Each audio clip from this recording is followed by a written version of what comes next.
It was a frigid winter night in our small, isolated town, nestled between snow-laden hills and dark, dense forests. I was a teenager then, curious and somewhat reckless.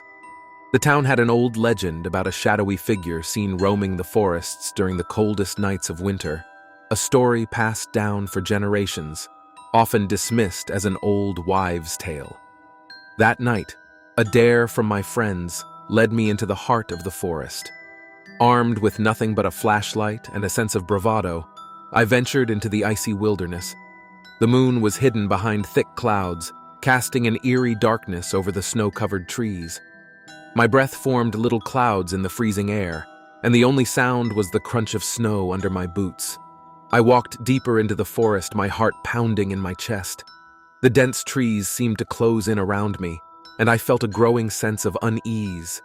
Suddenly, a low, guttural growl echoed through the trees. My blood turned cold. I stopped, trying to locate the source of the sound, but it was impossible to pinpoint in the thick forest. As I stood frozen in fear, I noticed a faint flickering light in the distance. Curiosity overcame my fear, and I cautiously moved towards it. The light grew brighter as I approached, revealing a small, decrepit cabin, its windows glowing dimly. The growl had ceased, and now a deathly silence hung in the air. I should have turned back, but something compelled me to investigate. As I neared the cabin, the door creaked open, revealing a dark interior. I hesitated, then stepped inside, my flashlight cutting through the darkness. The cabin was old and abandoned, with rotting furniture and cobwebs in every corner. Suddenly, the door slammed shut behind me, plunging me into darkness. My flashlight flickered and died, leaving me blind in the pitch-black room. Panic set in as I fumbled for the door, but it wouldn't budge. I was trapped. In the suffocating darkness, I heard a sound that chilled me to the bone, a slow, dragging step, followed by another coming closer. I could feel the presence of something in the room with me, something not human. My mind raced with terror, images of the shadowy figure from the town legend flashing through my thoughts. Just as I felt a cold breath on my neck, a burst of adrenaline surged through me. I threw myself against the door with all my might, and it flew open. I stumbled out into the snow, not looking back, and ran as fast as my legs would carry me. I burst out of the forest and didn't stop running until I reached the safety of my home. I locked the doors and windows, my heart still racing. I didn't sleep that night or many nights after, haunted by the memory of that cabin and the unseen horror that lurked within. The next day, I told my friends about my experience, but they laughed it off as a trick of my imagination. I knew better. I never ventured into the forest again, especially not on cold winter nights. Years have passed since that terrifying encounter, but the memory remains vivid in my mind. I often wonder what I encountered in that cabin, and whether the legend of the shadowy figure was more than just a story. But some mysteries are better left unsolved, and some horrors are best left in the shadows of the past.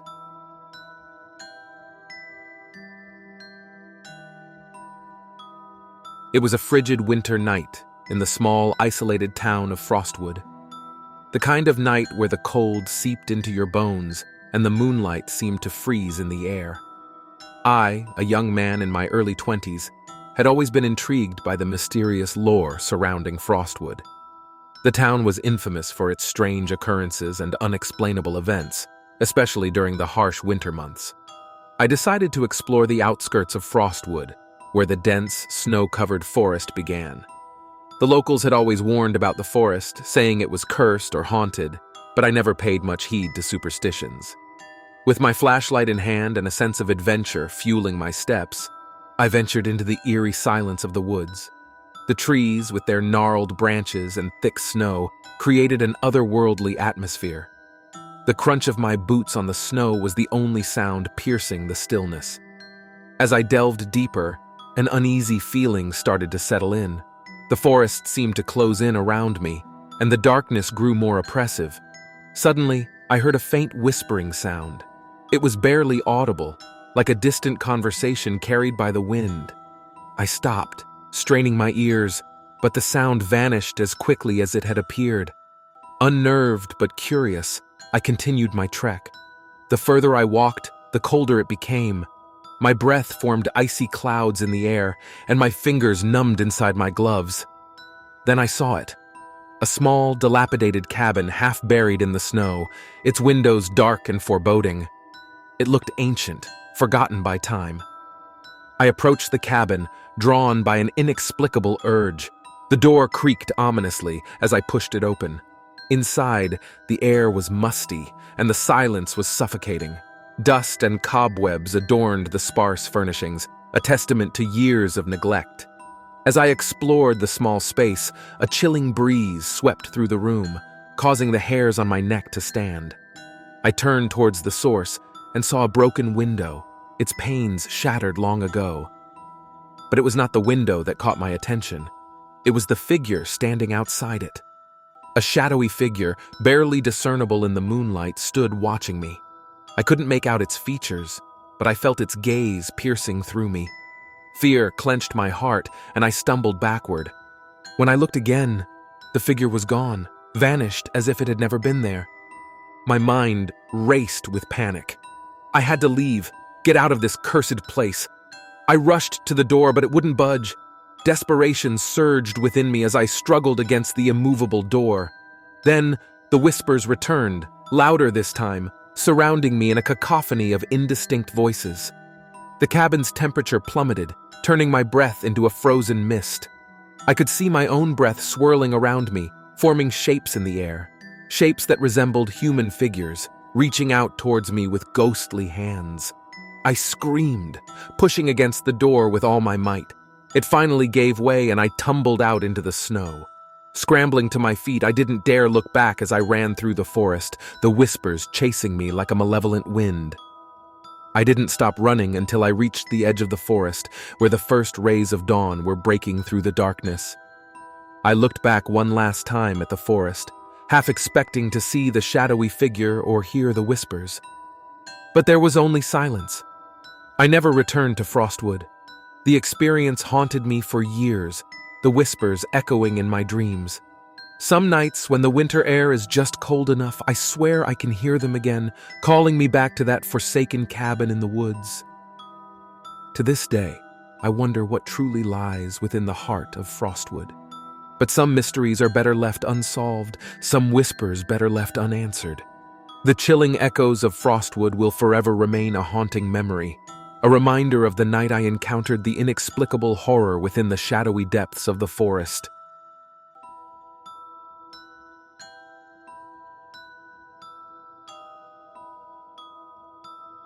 The night was unusually cold, the kind of chill that seeps into your bones and refuses to leave.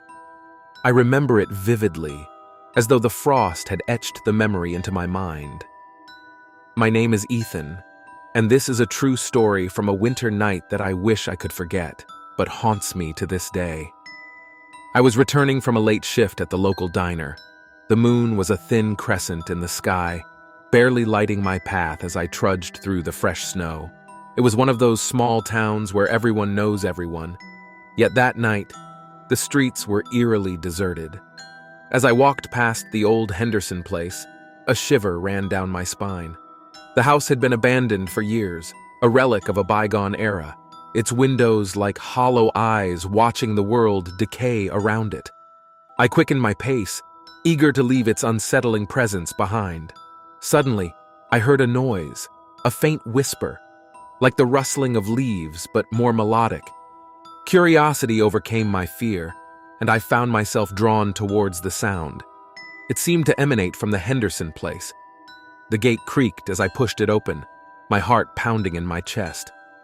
The house loomed before me, its silhouette a stark contrast against the pale moonlight. The whispering grew louder, and despite every instinct screaming at me to run, I stepped inside. The interior was as I expected. Dust-covered furniture, peeling wallpaper, an air of long-forgotten memories. But the whispering, it was clearer now, almost like someone was speaking directly into my ear. "Help me," it said over and over. I followed the voice, leading me upstairs to a room at the end of the hallway. The door was slightly ajar. Pushing it open, I was met with a sight that made my blood run cold. There, in the center of the room, was a figure. It was a boy, no older than 12, his eyes wide with terror. He was transparent, like a wisp of smoke, yet his features were as clear as day. "Help me," he whispered, his voice a hollow echo. "They never found me." I stood there frozen in shock as the ghostly boy told me his story. He had been playing in the snow many years ago when he had wandered into the Henderson house. He had slipped, fallen down the stairs, and no one had ever found him. The realization hit me like a punch to the gut. This boy, lost and forgotten, had been trapped here all this time, his spirit unable to move on. "I just want to go home," he said, tears of mist sliding down his cheeks. I didn't know what to do, how to help a spirit find peace, but I knew I had to try. I promised him I would tell his story, that I wouldn't let him be forgotten again. As I spoke, a light began to fill the room, soft and warm. The boy's form started to fade, a smile of relief spreading across his face. "Thank you," he whispered, before disappearing completely. The light vanished, leaving me alone in the darkness of the old house. I stumbled outside, the cold air sobering me from the surreal experience. I kept my promise. The next day, I went to the local library and dug through old newspapers until I found him. A small article about a boy who had gone missing in a snowstorm, never to be found. His name was Samuel Henderson, the last of the Henderson line. I shared his story with the town, and together, we held a small ceremony in his memory. A plaque was placed in the Henderson house, a reminder of the boy who had been lost, but was now remembered. That night changed me.